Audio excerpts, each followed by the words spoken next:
So before we get into episode 24, we have a really great announcement for you guys. We have launched our Patreon. It is patreon.com/butwhytthough. Yes, there's an extra T. I'm working on that. You can go ahead and sign up there for exclusive content and hopefully some merch along the way. You can donate as little as $1 a month, and it really helps us out. And on top of that, make sure that if we miss anything in this episode that you really want to hear more in depth about, let us know, and Matt will cover it every Monday and Friday on The Other Side of the Wormhole, streamed on twitch.tv/butwhythoughpc. Enjoy the show, guys.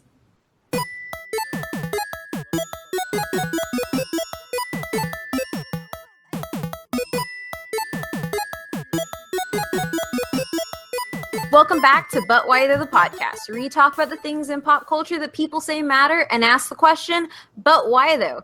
On today's episode, we're talking about biggest genres of podcasts right now, and probably one of the biggest genres of television, I would say personally, true crime. As always, I'm your host, Kate, and I'm here with Adrian. Hey, how's it going? And Matt. Hello. And our super, super, super special guest, Brianna from the Murder Dictionary podcast. Hello.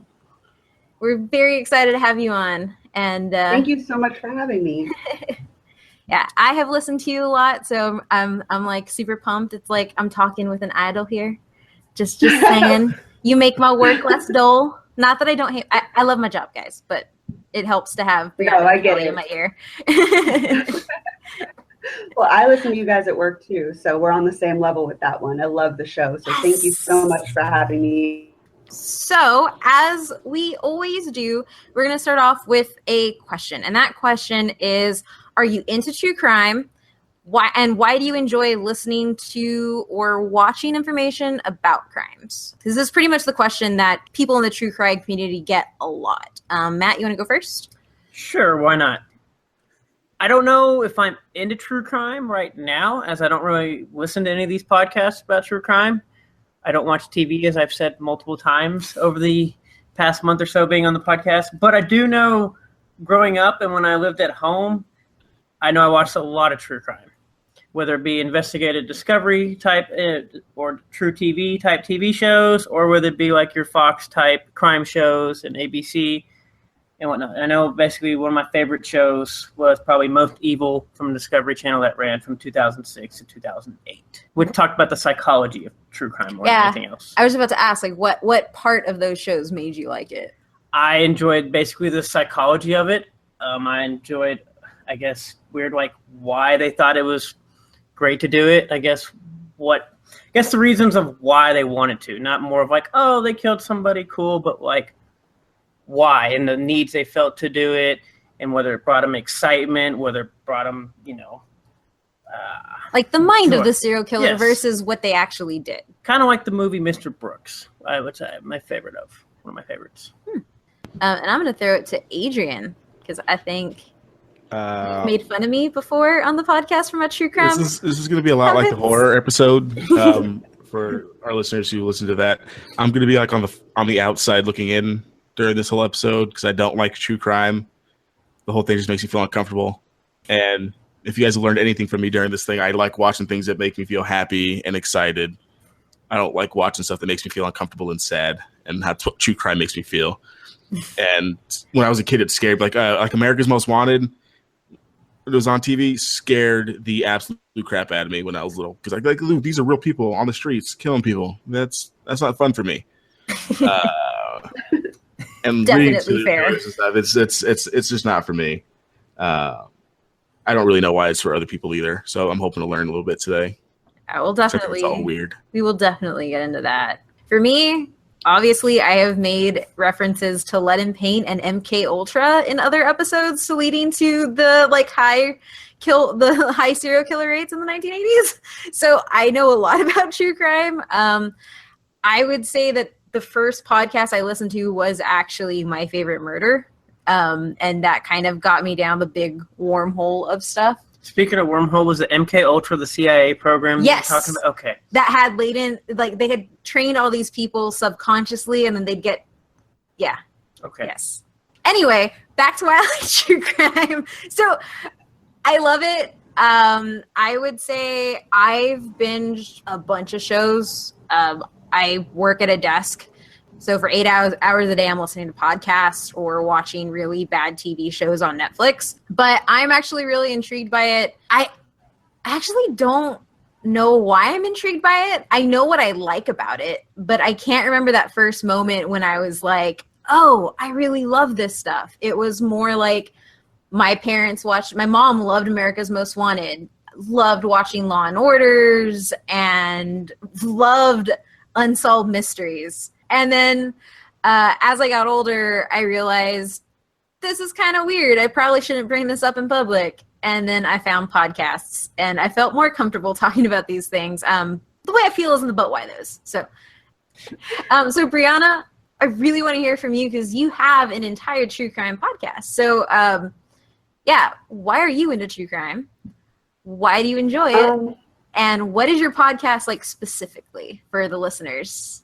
Well, my podcast is Murder Dictionary, and we go through the alphabet and choose a topic each week following the alphabet about true crime. So we started with like axe murder and brothers that kill and copycats, and we just explore from all different angles. We do a few different cases, we look at the psychology, and we look at some statistics and some cultural impact and try and look at the overview of just one part, one aspect of true crime. And I think that that kind of speaks to what interests me is I'm all about what's behind it and what the motivating factors are. Yeah, I think that I'm on that page of being interested in psychology and childhood trauma, anything that caused someone to escalate to being a killer. That's what interests me, because I think that's where the solution is.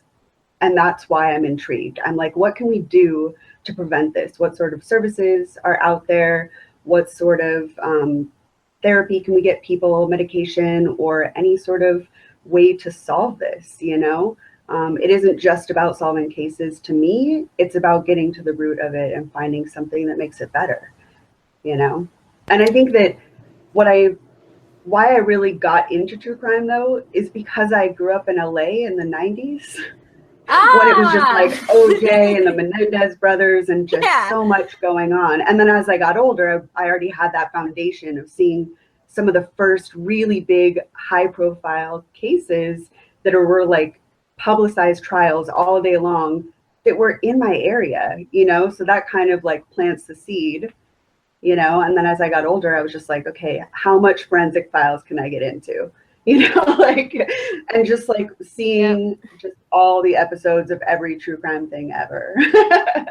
Yeah, I'm with you there. So I have two questions for you. Yeah. One, since you said you go through the alphabet, what did you guys use for the letter Q? We haven't got there yet. We're on O right now. So if you've got any suggestions, send them my way. Is there a quilting murder? Not that I can. We were thinking about quadruple homicide, but it's just, I don't know. Maybe that's too simple. I don't know. No, that actually. I was thinking of something to do with questions. I've never heard anyone under that quadruple homicide being too simple. Well, they just. That's the kind of jaded thing that happens when you're a true crime podcaster. You're like, quadruple, that's just a little too simple for me. And my second question, you talked about, like, I guess, solving the crimes and everything. Are you more fascinated with the cases that have been solved or the unsolved cases? Oh, I feel a little guilty for this, but I'm not very into the unsolved cases. And I feel so bad because they're doing such wonderful work to actually make progress, to find solutions, find, you know, suspects and close these cases. But a lot of them I'm not that into. I'm really interested in looking back at ones that are already solved, where we have some of the answers and we can pull out information from there and learn from that, you know. Now I feel like a bad person. But I think they're doing great work. Yeah. I feel like a bad person because I think the unsolved ones more intrigue me, I guess, between either A, were they more sophisticated and they're intellectually able to actually outwit and not be caught, or was it just random luck? I hadn't thought about it that way. With unsolved things, like, did this person like really get away because they outsmarted everybody, or did they just get extremely lucky? Because I think that there are like some cold cases that are cold for like 30 years, and then all of a sudden like you have this random person pop up and it's like, oh wow, you really didn't mean to get away with it, you just lucked into your status. And that's terrifying once you really get into true crime. Yeah. It's just like, how many people just get away with things because someone's not paying attention, you know? Exactly. And that's just scary. I guess maybe that's why I don't like listening to it. I actually can't, I mean, I was gonna bring it up a little later on, but I guess like so far as like stuff that I can't listen to, I don't like listening to sprees. I can't listen to things about spree killers because in my mind, like there's no way for me to avoid it. Yes. Like, it's like, that's what terrifies me. And I think that's like because I know a lot of people ask, they're like, you must have like a strong stomach listening to this. You must be unfazed by everything. And I think for a lot of true crime people, I mean, there are some of us out there, but I do think a lot of us do have a lot of empathy to the situations. And that's one of the reasons why we listen to it. And I think there's something for everybody that they won't listen to. Oh, sounds good. Absolutely. So how about you tell us get feedback from people too about that, about there's certain things that they're just like, nope, that's just too much for me, you know? Yeah. And I know it's been kind of embarrassing, but Kelly and myself have come to tears on the show and gotten a little choked up because it's not that it doesn't affect us. It does affect us a lot, and we have a lot of empathy, and it just, a lot of it's very sad, but I don't know, some people assume that that's not the case, and it definitely is. We definitely feel it.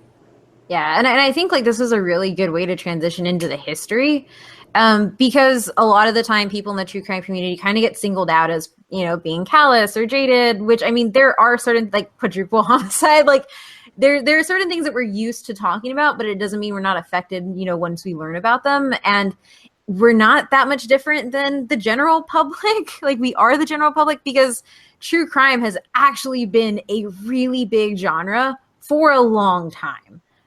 So the genre itself, just so you know while you're listening, the consensus is that it's a literary film, and I like to consider podcasts because it's a dominating podcast genre, where the creators investigate or recount crimes and their details. And in these retellings, they do research about the crimes that actually happened and the actions of real people, and or tales of survival from real victims. So we're not dealing with you know, Law and Order stuff that's ripped from the headline. So it's kind of close, but it's not the actual case. In true crime, you have people actually dissecting the case, retelling it, and going through it. All that being said, the fact that it has to do with real people is the crux of any true crime work. Specifically with like the literary genres and the fact that like although murder and serial killers tend to dominate the genre post Silence of the Lambs, actually. So about around 1993 is when you really have this fascination with just murder and serials. But you also have a lot of other subgenres within true crime, like police memoirs, first responders, and 911 operators have actually started doing their own podcasts as well, sort of as a response to how it comes off. Because some true crime podcasts will play the 911 audio, and it's like, oh my God, this operator, like, what are they doing? And so in a response to that, they've really started, you know, producing from that other side. So you get all angles of what the people involved. There's like special mob stuff. There's abductions, psychology, like we mentioned.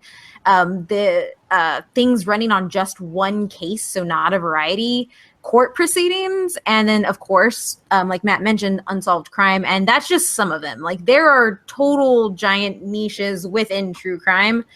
It is a giant thing that if you just start Googling it and researching it, you will go down a hole and be in there for about like 5 hours.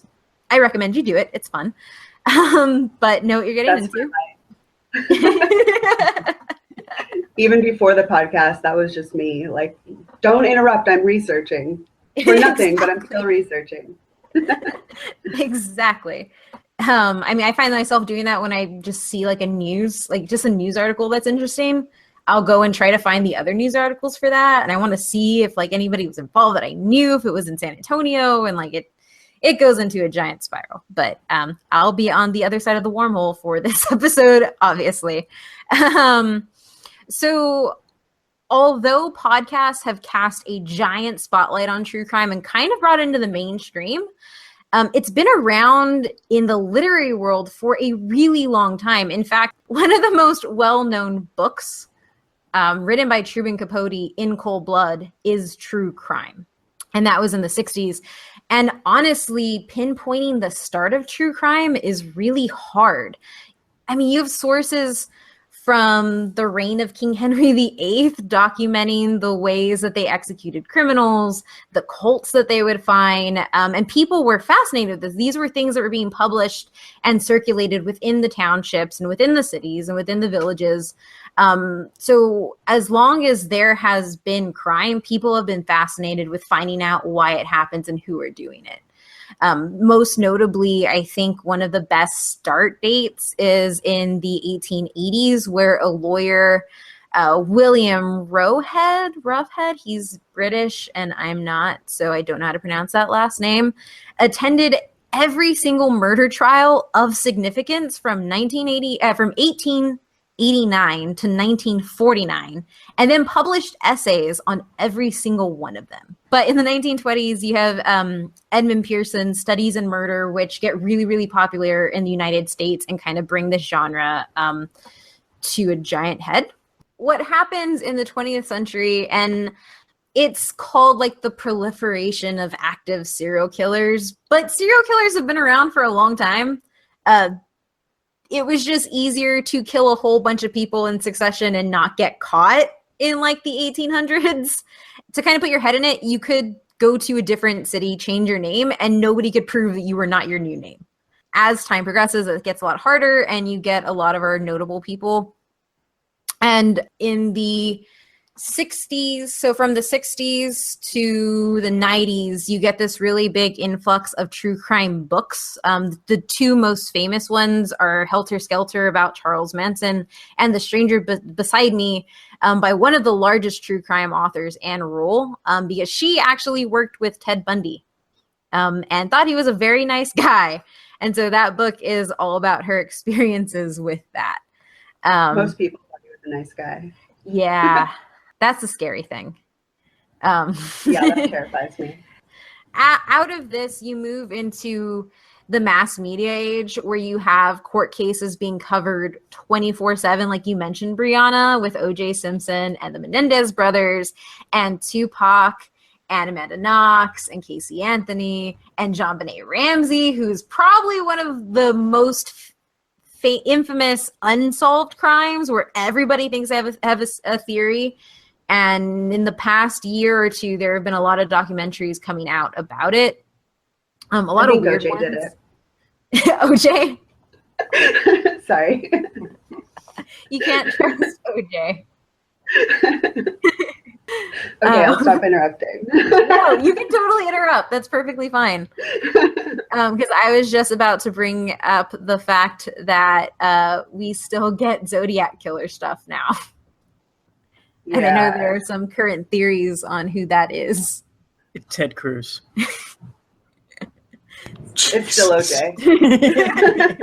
I'm sorry. I think those are hilarious, and I find them I don't know why I find that so hilarious, even though obviously there's no connection at all. You never know. It could have been. I'm with you. I think it's hilarious too. Yeah. But anyway, well, so we have this fascination that has really been at the forefront of our minds. Like, this isn't a new phenomenon. What's happening is people are more open about it.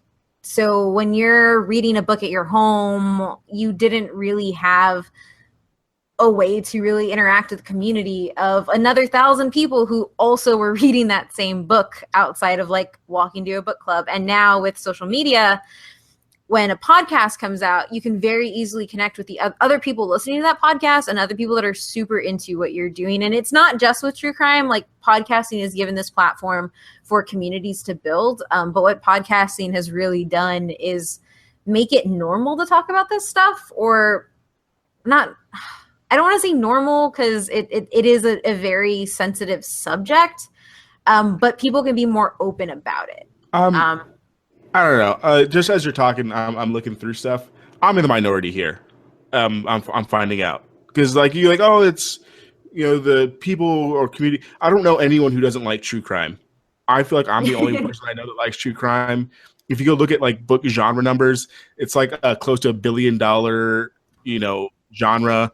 All the TV shows you mentioned are super popular. I think I'm just the one who's in the minority here. So it's okay, Kate. You can embrace it. It's normal. I think I'm the weird one for not liking it. Well, I like Dexter and stuff, but I just don't like it when it's happened to real people. See, and I think that I'm the weird one here. I think the fact that I have a problem saying it's normal just comes from the idea that like we are talking about we are talking about murder, we are talking about crimes, and we are talking about some really intense stuff. So part of me doesn't want to say it's normal, but at the same time, like all the research I've done is like this curiosity for something we don't know why people go out and do this. And in a way, it's really cathartic to kind of research these things and find out why. Like I would think, I mean, I don't know. What do you think, Brianna? I mean, I feel like I think that's like the pervasive feeling is that people conquer their anxiety by facing it when it comes to truth about it. If they look into it, if they hear the pod, it makes them feel less anxious that it might happen to them for some reason. It helps a lot of people that have anxiety, oddly enough. I guess too, like looking at the numbers and everything you said, Adrian, like some of the biggest TV shows, like America's Most Wanted, Unsolved Mysteries, 48 Hours, The Hunt is actually really good, which is John Walsh's second show, and I believe it's still on Netflix. Yeah, even like when making a murder was it making a murderer? Yeah, and then, Making like, a Murderer, OJ trial, like The all of those Keeper. were huge Yeah. hits, and I felt like I was the only one not watching them. Don't worry, I can't watch any of the OJ stuff. I think it's just now become like we just need to make money off of this over and over again. Yeah, and that is one of the critiques that at least, no, I wouldn't say so much. Well, some podcasts. I mean, the guy tried to write a book about if I would have done it. Well, no, that's from OJ side. Are you talking about from? Well, OJ I think. side, Well, I'm or talking are you about that was. talking I mean, about- well, I'm talking about the general sense of this whole OJ thing has been, to me at least, like we're just either from his side or from the other side of like we can make money off of this, and it's fascinating. So to people. it's kind of like we know that we can make 10 OJ documentaries, and then somebody will watch all 10 OJ documentaries. Yes. I say this as somebody who has watched every single OJ documentary on Netflix, by the way. Yeah, I know that has been a critique when you move towards like a community, like the idea that you're commodifying death. With true crime writers, there are actually laws in more than a few places that say they cannot, a person who has committed, like you can't make money off your crime. So if you went and you interviewed Charles Manson right now and you tried to pay Charles Manson money from your book royalties, you couldn't do that. And you couldn't, like, it's this idea of profiting from somebody's death. And so that's where it gets really tricky, because where is the line for that? Like, is it just paying the person who committed it, or is like actually making money from interviewing families? It's interesting. I think with the older cases, you end up with that stuff, but. See, I know we were talking about, I guess, like why people do this and everything, and I guess I kind of was looking at, I can't remember exactly, but what I found fascinating, and I don't know how much has actually been in true crime, but was with the Stanford experiments in the 70s, with the prison experiments, and kind of how that all like ended up failing. Mm-hmm. And end up being very like. Can you like elaborate for like people who don't? I have no idea what you're talking about. Yeah, that's what I'm saying. Like, can you elaborate for people who don't know what the Stanford experiment is? Yeah, that movie is still in my Netflix queue, so I'm not sure yet. It's in the Netflix queue, but it's actually based on basically the Stanford prison experiment was an attempt to investigate the psychological effects of perceived power focused on the struggle between prisoners and prison officers. And so, I mean, it was conducted in the 70s, and they used college students, and basically they assigned each participant a role, whether you've been an officer or whether you've been a prisoner, and they want to see how, I guess, the power affected these people. And like it says here, basically enforced authoritarian measures and ultimately subjected some of the prisoners to psychological torture. Yeah, so essentially they left a whole bunch of college students, gave them a hierarchy, and then they watched how they interacted with each other through that hierarchy. There wasn't like they didn't have to beat the inmates. They didn't have to restrict the inmates' food. And then it essentially just happened that those in power, the people that were granted guard status, treated the inmates completely terribly, unprovoked. Yeah. What I was looking, why, one, fascinating, because I still have not been able to figure it out. For one, this obviously failed because people end up being psychologically damaged from this whole ordeal. But I can't remember exactly. I could have sworn at the time they actually had a serial killer either involved or was interviewed within here, and I've not been able to figure out what his name was or whether it was based on somebody. Yeah, so it's not the Stanford Prison Experiment, but it's the Unabomber. So the Unabomber was a student, and they were doing invasive. You feel free to at me if I get this wrong, guys. From my knowledge, because I've heard a few podcasts about it, is what they did was he was in a class, and in that class you had to go into a room and you were interrogated, and in that interrogation they would pretty much humiliate you. And it was a way of proving whether or not interrogation worked.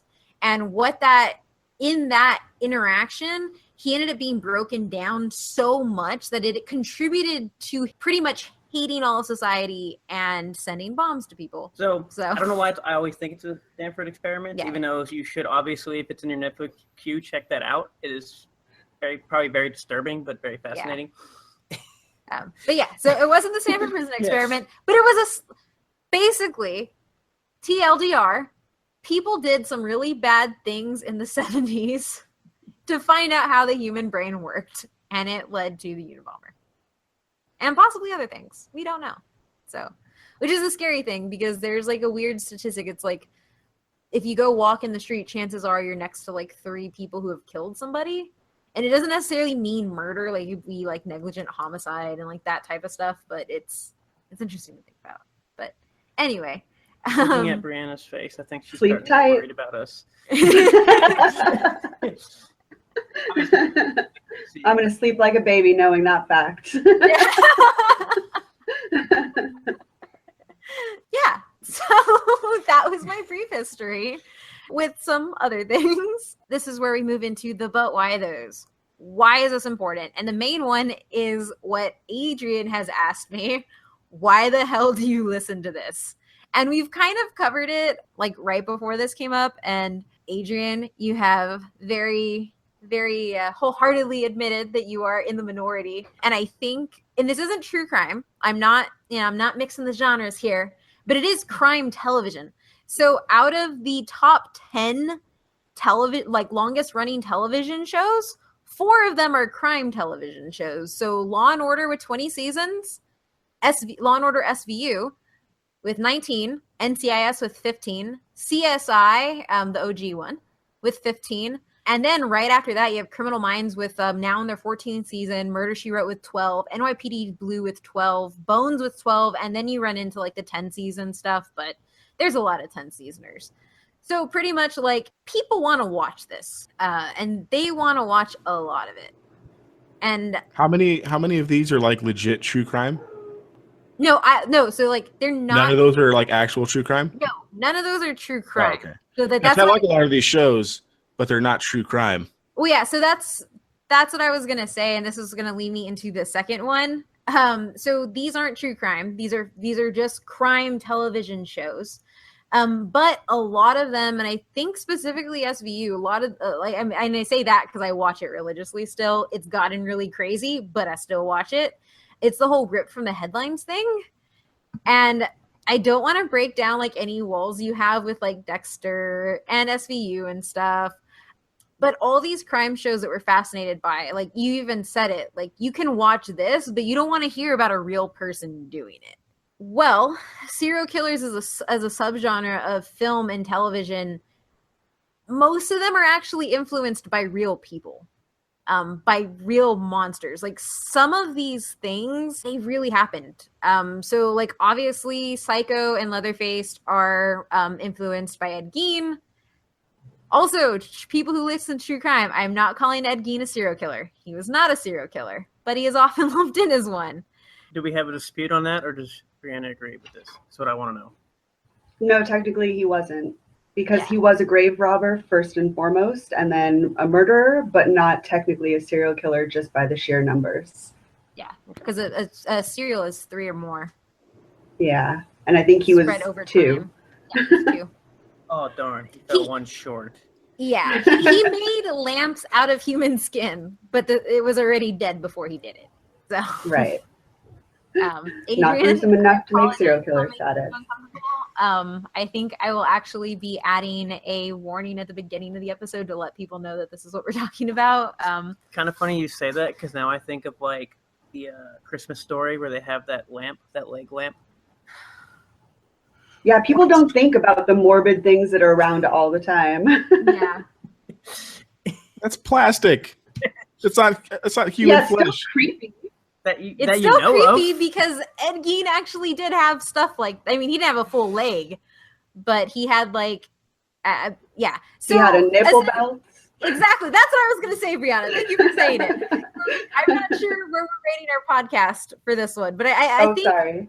Oh, no. It's perfectly fine because, like, I think this is where it gets in that difficult territory. Like, when you talk about true crime, because of what these people are doing, you automatically talk about this stuff. And he is famous for his nipple belt. But yeah, I digress. So did it go around his waist, or like was it? It was found in a box under his bed, but it was a wearable belt. Like it was a belt. It's because it was so last season, he had to put it away. He wouldn't be caught dead wearing it. Also, that was a risky Google. Show notes. I'm just keeping show notes up for the rest of this. Yeah, so I think too, for those of you who aren't familiar with true crime, before we go any further, I do want to mention that we are laughing, we are making jokes. This is in no way us agreeing with what these guys did. Laughter is a great coping coping mechanism. And it is something that you find with a lot of true crime podcasts, actually. A lot of them are comedy based or pretty lighthearted. At least the ones I listen to. And a lot of it is too, is like, you can't just go, like, if you just go in and if you go in with a dark attitude, talking about dark stuff for at least an hour once a week, and then you top in all, like, I mean, how much research time do you put in, Brianna? Probably way more than I should. It's like 20 hours of research. Yeah. It's a lot. It's a lot. So it's a lot to process. And I think one of the things, especially when you know it so well, you ease yourself by laughing. So you say you put in 20 hours of research and you do one show a week. Is that correct? Mm-hmm. So I was wondering, with all this research, do you do anything else to hang on to this research, or do you like have a blog or anything? I guess not only for the listeners, but I mean, 20 hours of research, I mean, that's just a lot of information per week to, I guess, contain. Yeah. I mean, right now we just put it on the podcast and that's it. I do put my show notes up on our Patreon just for people to kind of read through it if they want. But honestly, I'm just so, I don't know, fulfilled or interested in the research that it's okay to me. It's okay that it's not like multi-platform, or it's okay that it doesn't turn into something beyond a podcast. It's just something that I'm interested enough in that I want to do that research. Okay. And I also, once it gets started, I'm like, I don't want to miss a detail. And I don't think it would be right for me to leave something out. So I just keep going down the wormhole. She was wearing red shoes and was on this street. Yes. Yeah. Yes. Yeah. Absolutely. Completely understand. I don't know, so much of the coverage of true crime is just basically like, so she's just this blonde white lady and she was so pretty and that's it. And then she was murdered. The end. And so often you find that in so many articles that I'm not the type of person to let that go like that. That's not okay to me. So I just keep digging. I could probably get away with doing half the amount of research if I just let that blonde white lady be pretty and that's it. But I'm not willing to do that. I want to be more in depth of what they were into, what exactly happened, what happened in the murderer's childhood. I want to get into it to that level. You know? Is that on a victim level or like an actual, like, I guess the killer or per se level? Both. Whatever information I can find on either end is important for me to include. Yeah, and I think that really I think that's really important. Because like you said, like a lot of these victims are, most of them are women. Most of them are sex workers. A lot of them are people of color. A lot of them are children too. So like you have people that fall into these invisible classes or classes that can just easily be pushed away. And I know for some people who might be like children, it's like, well, if you're a child of color in a poor neighborhood, there are a lot of situations where they don't look for you. Right. It happens all the time. And I think one of the things that you bringing that up, Brianna, I think is really important, because I think that's one of the big reasons that true crime matters. One of the critiques that people have, and people that automatically think like, oh, you're wearing a Ted Bundy shirt, you're glorifying the serial killer. But what podcasts like yours have really focused on, and one of the things I really love when I listen to them, it's about getting that victim's name right. It's about getting the pronouns that victim was identified in life by, their occupation, what they did, who they were, beyond just the outcome of the crime. And that's something that is really important, because these are the stories that get lost, because unfortunately the media does glorify the serial killer. They give them kitschy names, and that's all you hear about. You hear about their trial.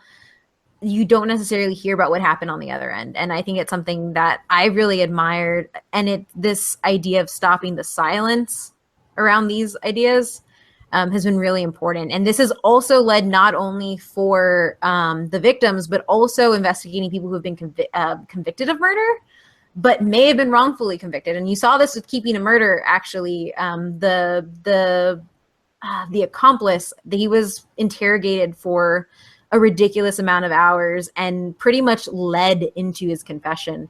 And the outrage over it, and it led to a reassessment of the case, and he is being released now. So this attention to detail from all sides is really important towards one of the things that got mentioned in the poll that I ran on our Twitter was, why is it important? And one of it's changing the system. So podcasts like yours, Brianna, as well as a lot of the other big ones, have stopped using the word prostitute. And they use the word sex worker because it humanizes the victims. It lets you know that just because they were a sex worker doesn't mean they deserved what happened to them, which a lot of the time when the media covers it, or when you think about it, it's like, well, you should have known that's what was going to happen. And so it's about changing this language and helping to slowly change the system to keep this from happening again. And I really admire it. I think it's one of the reasons that true crime... Sorry to interrupt. Is there a particular reason why sex worker sounds better than prostitute? Or either one of you, whoever... Yeah, I know. I want to put it to you, Brianna, just because I know that it's a conscious choice that's been made. Yeah, I mean, that's why I was just kind of wondering why. Honestly, I'm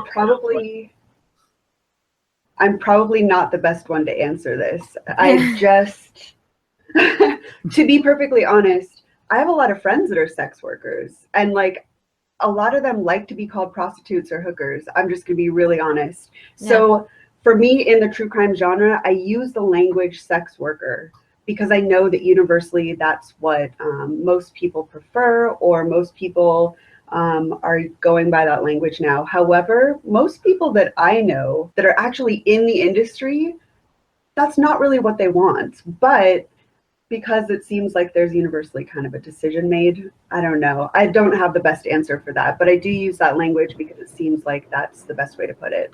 Yeah. Now, currently. Yeah. Adrian, what did you say? I'm sorry.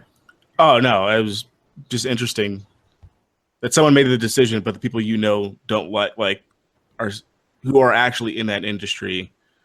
Yeah, I feel bad even talking about it, but yeah, it just hasn't been my experience. To be honest, I don't know. I mean, we can cut this out, but Kelly and myself met working at a sex shop. Yeah. So I am in contact with sex workers constantly, by like all walks of life. And then I have made friends with them because we've worked with this industry for like a decade, to be honest. So all the women that I know, they never use the word sex worker. They never refer to themselves or their friends as such. But in the true crime genre, that seems to be universally what people say. And I can understand that after so many years in the media, that the words hooker or prostitute or whatever having such a negative connotation for so long, maybe they just wanted to remove that and kind of reshift the focus, because so long those words were used to victim blame. That's the only thing I could come up with. People can't humanize, as terrible as it sounds, because people are terrible. If you hear a prostitute, or if you look at the Casey Mack case, you're a porn star or a prostitute or somebody who is in the sex industry, it's almost assumed that you should have known that was going to happen. You were living a risky lifestyle, so by saying sex worker, it emphasizes the fact that this is a job. This, like, you don't go to your job as at McDonald's expecting to like go be murdered. I was saying, to me, it just feels, I guess, weird, because when I hear the word sex worker, I guess, or the connotation of sex worker, to me that comes off more negative than actually just hearing prostitute, I guess, or even hooker. Because prostitute, I think you're actually working and everything else, where sex worker, I almost feel like it's almost feels like you were just forced into working, I guess, or like almost not necessarily like slavery or anything, but like tortured or something like that for like sex. Like trafficked. Yeah, like trafficked, I guess would be a better term. I think one of the things that bothers me about this, especially like you brought up Christy Mack, and yeah, I just feel like my tactic has been sometimes to not even say at all that they were involved in that industry. To me, it's like, you are a human being. You were going about your day just like any other person, and this happened to you. It shouldn't matter to us. The fact that the headlines for the Christy Mack story kept saying porn star Christy Mack just infuriated me. That shouldn't matter. You know, what happened to her is horrific, regardless of that fact about who she is, you know? And I apologize for saying the wrong name, by the way. No, I knew it as soon as I said it. But yeah, sometimes I just don't even say that. I go into, you know, the background of their family or some other things that they were interested in, because it's like, what does that matter? You know, it's just, I prefer not to even say that a lot of times. Yeah, I think it also comes into play too when you start talking about people who were who were found with drugs on their body or could possibly have been drug dealers, but you can't confirm it. Like, it's the idea that like a victim is a victim and you should move past their line of work or what they're involved in, because either way they died. And exactly, things happen to them and they're still a human. So I really appreciate that, Brianna. Did you have something else? Oh, I just I'm trying to think what the Christy Mack situation was. That was, so it was with the MMA fighter, so that was War Machine, which is his legal name, and I'm only going to refer to him as that. I was making sure I was correct. He abducted her, and so I mean, I think this casts like a really important thing too. Is like, I think one of the reasons why this matters, like, into the victims as well, is seeing them as people beyond just that headline. Because I remember reading that headline, and even now, because the trials, like, he just got sentenced and stuff, like, that's the only thing people harp on. And I think one of the things that these podcasts have been doing is moving people past that, hopefully moving people past that, or at least opening up the conversation about that. Yeah, so obviously we're no longer joking about nipple belts. This is kind of like the ebb and flows of talking about a serious subject, right? Yeah. No, I think that there is a delicate balance, because I think that it's important to speak to people that don't want to be sad all the time about it. I certainly don't want to be sad. I joke a lot. Kelly and myself joke a lot in the show. It's not for lack of sensitivity, but it's just a matter of finding a way to bring ourselves up and find a solution, and like all of those things we want to be positive, whether it be kind of making a little bit light of things or kind of suggesting that people find resources or whatever it is. You know, there is a delicate balance of really representing and getting all the facts out there without getting too heavy, you know. Yeah, and that was something that I wanted to bring up too. One of the other really important why those for true crime is mental health. So we mentioned it earlier that a lot of people with anxiety do listen to true crime podcasts, and it's been kind of explained as being a way of to like expose yourself to these fears, because if you haven't lived with a panic disorder or anxiety, it is literally every single bad thought that you can have about a situation flooding into your brain at one time. Isn't it fun? Yeah. An exciting emotional roller coaster. Exactly. It's like, how many different ways can I imagine that I'm about to die in this situation? Okay, brain, give it to me in 10 seconds. And it happens so much. And one of the ways that I've actually been able to kind of process these is to listen to stuff that has actually happened. And this is where it kind of bridges into why some people choose to listen to stories of survival over just listening to serial killers. They listen to it almost as like a how-to. Like, if I am in this situation, somebody else has survived in this horrible situation, I can make it out too. Now, obviously, this isn't without its critique. As much as we can use this to analyze our anxieties and deal with them, overexposing yourself to them can also put you in a bad cycle of not wanting to be around others and not wanting to involve yourself in social situations because you know of all the possibilities. So there's a balance that goes to it. It's a way for people to navigate and find themselves. And one of the great things that I love that you guys do on Murder Dictionary is you point out resources, and I know you just mentioned it, for people to go to if they're in situations of domestic abuse, depression, whatever is happening in that episode. You all try really hard to give resources for somebody who might find themselves in a similar situation. What made you guys decide to do that? Because obviously not everybody takes that extra step. I think it happened sort of naturally, where we just kept talking about these things, and eventually I was just like, hey, we're covering a horrific case about children. We need to include information about CPS. It doesn't seem right. It doesn't seem fair to just not point people in the right direction if they need help or if they need to suggest it to someone else, you know? And I think that people may not use it right away.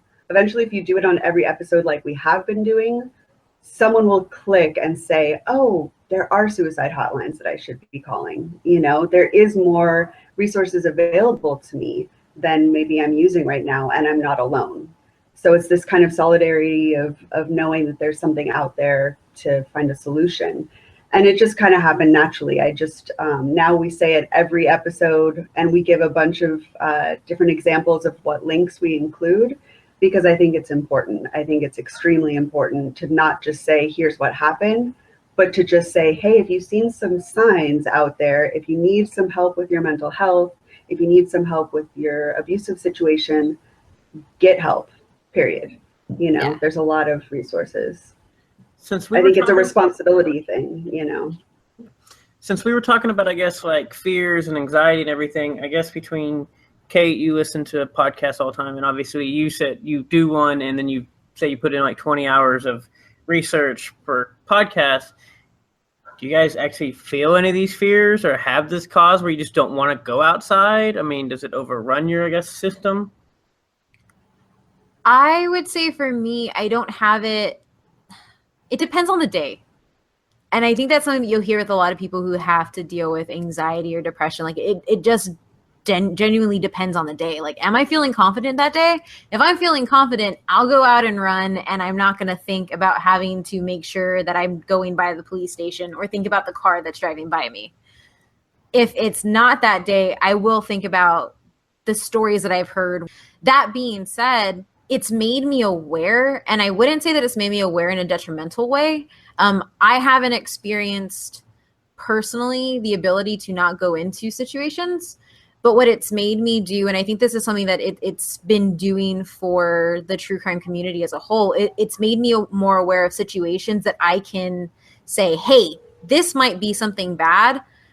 I know that woman is also walking alone. If I see that guy following her, I will go help her out. I mean, I've been followed in a store by somebody, and the photo guy at Walgreens told me, hey, I think that guy is following you, and helps me to my car. By being aware of what can happen, I haven't been crippled by it. I've almost been emboldened by it. I'm not putting on a superhero cape. Like, I know my limits, but I know that, like, hey, if this is happening, maybe I should call the police. Does true crime stuff, like the stuff that you guys cover, is the majority of this female stuff, or is there like a statistic on like the susceptibility for like each gender for true crime and stuff like that? Well, I'm just generally asking because I don't watch or listen to any of this stuff. So all those shows I mentioned like 15 minutes ago that are really great, women make up the largest audience for that. On top of that, 70% of all the Amazon reviews for every single true crime book are women. And the reason that has been given that women are fascinated by, I'm doing square quotes here, fascinated by true crime, there's a few. One of them is the gender fear paradox. And it's the idea, so men will actually have a higher statistical rate of being murdered. But when it comes to serials, sexual assault, and abductions, women will suffer those at a higher rate. Well, I was saying they do suffer at a giant rate, but it's also within the statistic that they still fall lower than the actual rate. Exactly.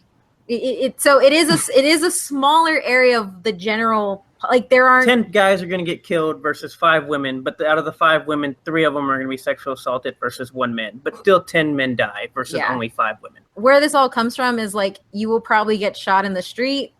I have a higher chance of getting abducted and tortured. Yeah, that's intuitively like that's what I'm thinking. But I just didn't know. I figured you guys did some research. Yeah, no, it's also this stuff every day. So I just curious. My own. Yeah, it also feeds in. There's also this idea called the shadow hypothesis, and so like 1 in 5 women will be sexually assaulted in their lifetime. That's a statistic. Yeah. It's really that's prevalent. Why I figured, because I don't worry about any of that stuff you just mentioned. I don't worry about any of that stuff, and that's just on the virtue of just me being a man who's above average in like size. But when I'm with my significant other Stefani, like my alertness is like on a whole. Like we went out the other night, and every dude who walked by her, I was like, "What is this dude? Who is this dude looking at? What's this guy want?" So I was just curious for like, so I can validate my overprotectiveness when I'm going out. It's just really all I wanted in the end. Yeah, I mean, I guess Brianna, do you have any insight on it? I mean, man, I don't even know what to contribute. I think that women are really aware of their surroundings because they've gone through so much, or, you know, they've had a friend that has had an incident or whatever. Everyone who's a woman has been out there in the world, been followed, been pestered, been badgered, been stopped on the street, been harassed. It's just a fact of life when you're a woman. And I think that maybe listening to true crime podcasts or watching the shows and all of that interaction with the true crime community has given me personally a little bit of bravery. Again, like you, I don't want to put on a superhero cape. I'm not about to pick a fight with a random person. Yeah. I think that when someone is clearly in the wrong, clearly, you know, doing something a little bit shady, I don't have a problem nowadays just being like, hey, this isn't cool, or walking up, like you were saying, with protecting someone's drink. I think that it's important to stand up. And I think that's one of the things that the true crime community kind of instills in people, is that spirit of like looking out for yourself and looking out for people around you and being aware of your surroundings. And I think for me, in this idea of like bravery and, you know, kind of being empowered through something that, you know, a lot of people would say, well, you're listening to the victimization of women. How are you empowered by that? Well, it's because through hearing this, one of the things that's come out of it is, and it's from My Favorite Murder, the idea of like fuck politeness. And it's the idea that when you look back at women who have fallen victim to serial killers and abductions and just terrible things, and even like getting killed by your husband, or just all these things, like there's when you look back 2020 hindsight, there are moments where that person felt uncomfortable and didn't do anything. They were agreeable because we have been taught to be agreeable. They were polite because we have been taught to be polite. They didn't file a stalker report because they just assumed that they weren't going to be rude. And one of the things that has been really talked about is you don't have to be okay with somebody making you uncomfortable. And that for me was really empowering. And one of the things that I've gotten through true crime is this ability like to tell somebody, move out of my space. So 2 things. One, Adrian, I do find that funny you say that, only because of the kind of the fact of you're more likely to be murdered by someone you know than an actual stranger. So there's probably a higher probability that your significant other would murder you than actually somebody in the going out. There is a significantly like astronomical. I have an astronomically higher rate to get murdered by Stefani than I do the person down the street, and that's just. I'm comfortable with that. I know that. So when I open when I'm sleeping, I'm good. But yeah, Also, I was going to ask. Now I kind of lost my train of thought because I went to that one first. Be organized. Because of the, I guess, statistics like we talked about, where men are more likely to be murdered, and I know obviously women, I guess, depending mainly. Yeah, just more heinous crimes than. Yeah, heinous crimes. Like, and the end result is still the same. But yeah, because I know you guys talked about this being empowering, but do you see anywhere along the line, because you talked about the statistic of like 77% of like these books and like all the shows all dictate towards women. Is there any way in these shows, the way they're portrayed, is there any way they're over, I guess, making it not worse than what it actually seems and making it more like... Well, it's not overplayed. It's the fact that when they're looking at cases, and Brianna, you can probably speak better on this, but when you're looking at these cases, the cases that are heinous, the cases that gain attention, the majority of family annihilators, so a family annihilator is somebody who kills their entire family. Sometimes they kill themselves. Most of the time they kill their family. It's usually a guy. Right. That's the statistic. The majority of mass shooters, also men. So like because men also fall into a higher likelihood of being a perpetrator, a lot of the crimes that you pick from, a lot of women are getting murdered. Like it's not overblowing it. It's just the fact it's not taken into consideration. Johnny was walking down the street and he got into a fight with somebody and that person killed them. Like the intensity of violence against women is really high. Yeah, like I don't fear any of that stuff. Like on, it's like if I get in a fight and my head hits the thing, like that's a lot different than thinking about heinous, like super heinous crimes that happen against women.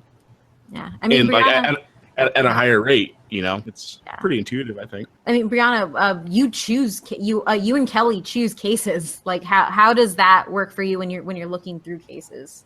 I mean, I look for cases that have a big backstory and there's a lot to cover. So when we're looking at those cases, and I try to balance it out between genders, between all sorts of backgrounds, because I think that it's important for everybody to be represented. I think that we do see a lot of violence against women, but I think there's a lot of cases where there's violence against men that has a lot of intensity and backstory. Yeah. But violence against women are just so horrific. And, just telling a story about a bar fight gone wrong or a money dispute gone wrong, it's just very straightforward. So that's why you don't hear very much about it. It's just kind of point by point facts and then the end, The ones against women are just so, present because there's so much there, because there's so much history. Yeah, and that's not, and I guess that's like a fear. I wouldn't say fear, or like that's not something that I as a man think about like at all. Like I don't walk out the door and like, oh, this car that just passed by me might solicit me and try to chop me up and murder me. Like that's just not going to happen to me. I mean, there's a probability it's going to happen, but it's like so low that I don't even think about it. Just the fact that you guys actually have to think about that stuff puts it on a whole other level of like me getting in a bar fight tomorrow. And I think it also goes back to like what Brianna said about like being a woman in the world. Like we're not saying that everybody is going to come up to us and sexual assault us.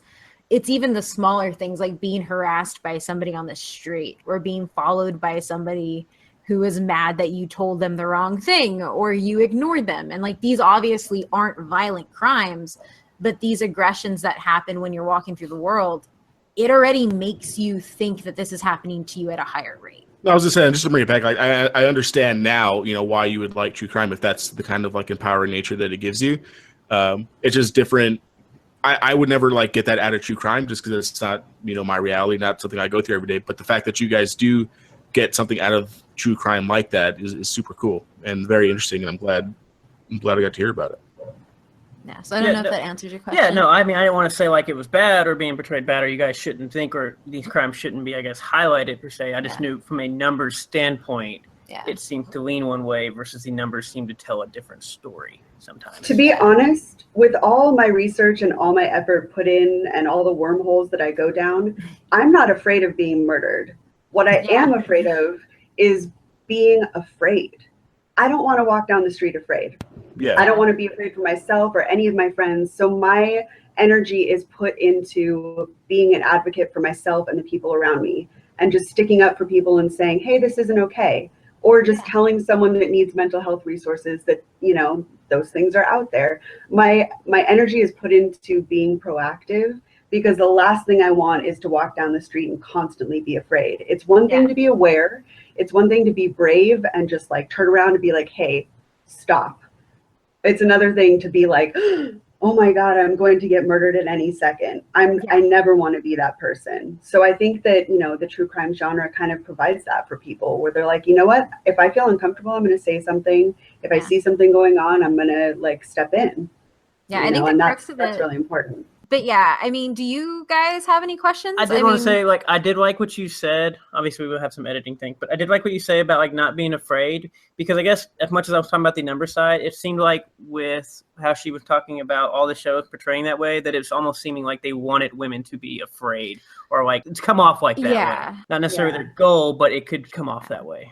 I think I feel that way about a lot of media, even outside of true crime. Well, I don't like watching the news a lot of times, so I think that it's kind of skewed that way to sensationalize. But when it's in these little individual communities, like people that are into certain shows, you do get that sense of empowerment, especially when the narrative is taken out of the hands of some random guy on the news just telling you what happened to some woman. When there's women saying, hey, this is the story, this is the backstory, and giving you the information, it kind of changes the narrative to the point where you do get a little bit of bravery out of it. Yeah, and I apologize if it came off as that. Like, I think I definitely want to highlight the fact that, like, these aren't, like, making you fearful. It's, like, I found a lot of power in them. I believe that too. I was probably more along thinking along to what Brianna was saying about like in today's media, everybody seems to want to do something like that. And I didn't know if TV and like shows, which is technically part of the media, were playing on that type of role. I think television shows can do that a little bit. But I think podcasts, because a lot of podcasters are really tied into the community that they're engaging with. They're taking suggestions. They're talking with them.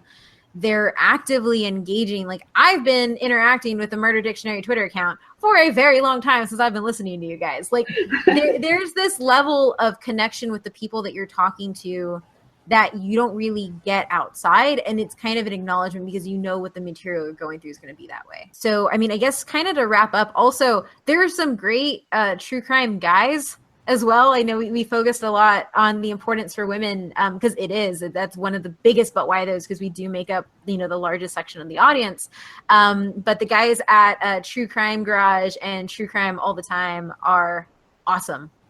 So also want to give them a shout out. And the but why those were highly influenced by the awesome Twitter thread that was facilitated by the True Crime Fan Club podcast. It's about damn crime. Once Upon a Crime, Minds of Madness, Noelle on Twitter, you're awesome. And this kind of highlights the importance of the true crime community.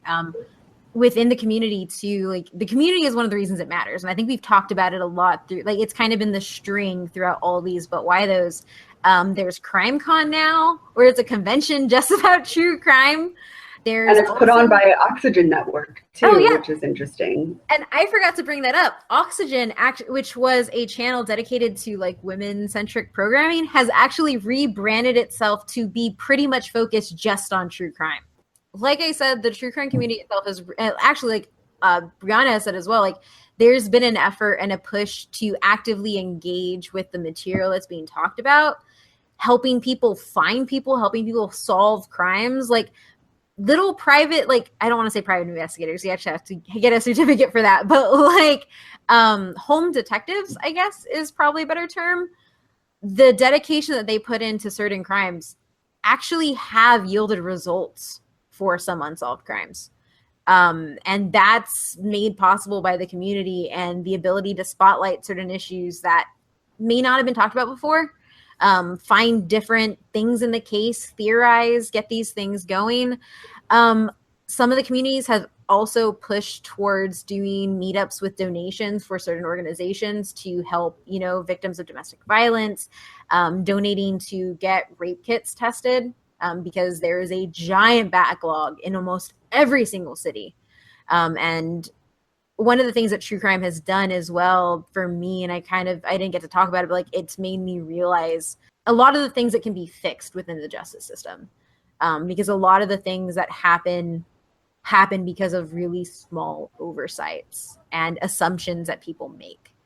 And so the true crime community has really been trying to engage with these ideas. You have people who actually work in forensics, people who are actually lawyers, like it's a very broad base.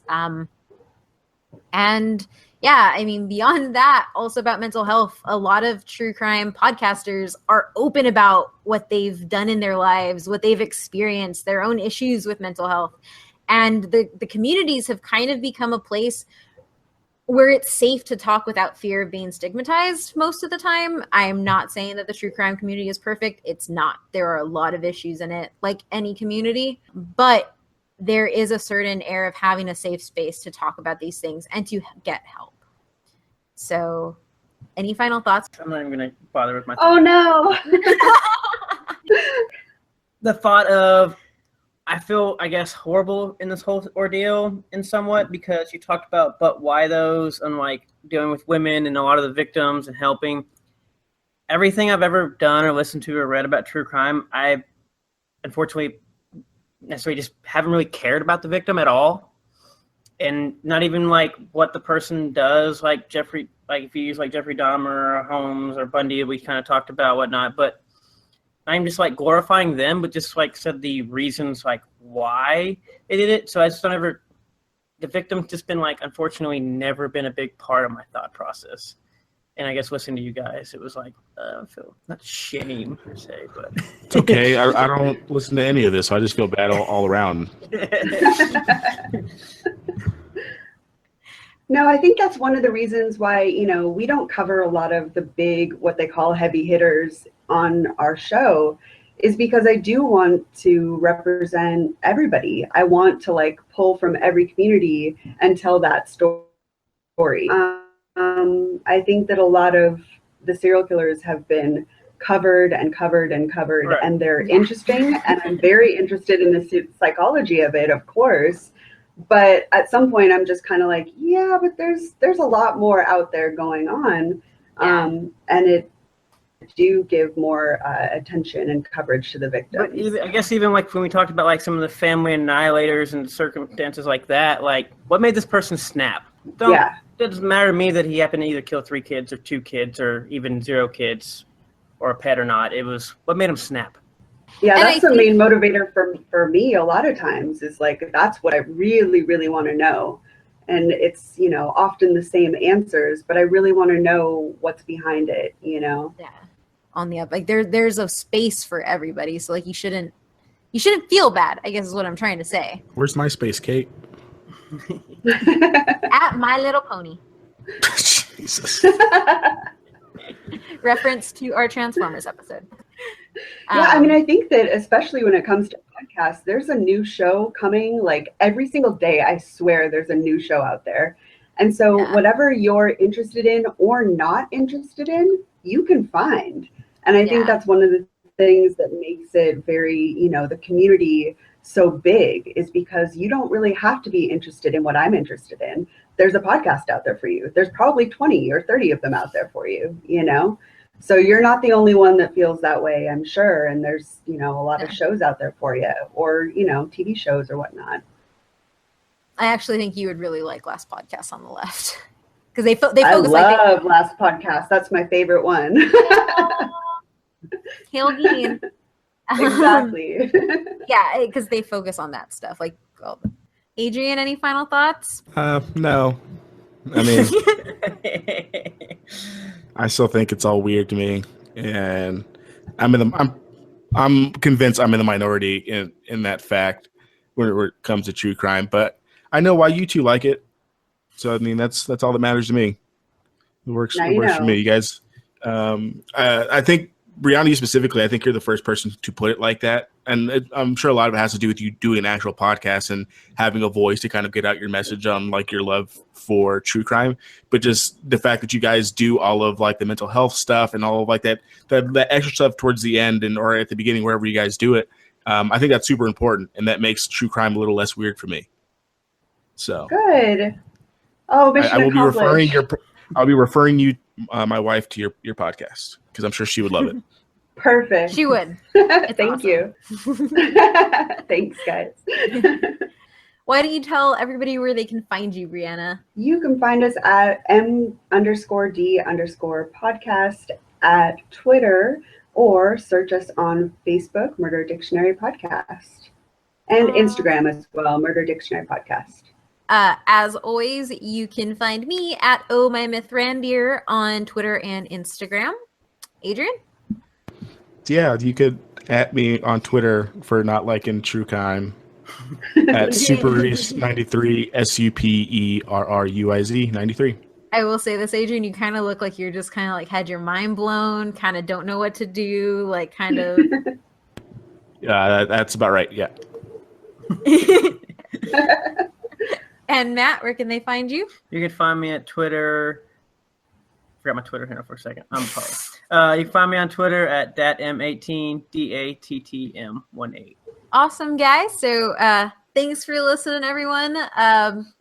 As always, rate, review, and subscribe. We want your feedback, and check out our Patreon. Kind of don't know how to close up the show. I don't know anything like snazzy. Do you have like a request for outgoing music, Brianna? Oh, man. That gets them every time. I know, right? I should have thought about this because I've heard it come up before, and I didn't have anything prepared. Did you leave it in the esports? Yes, I did. I want to hear Liver Alone by the Flatliners. Got it. There we go. Something that nobody here listens to, but still. And thank you guys for having me. I just wanted to say I really appreciate it. I totally forgot to say thank you for agreeing to come on here. I was like, she's never going to want to come on our podcast. I'm so happy you did because I love you and your show. So, yeah. Thank you for having me, and I will come back anytime, and we will get Kelly on here with some Shark Week stuff, too.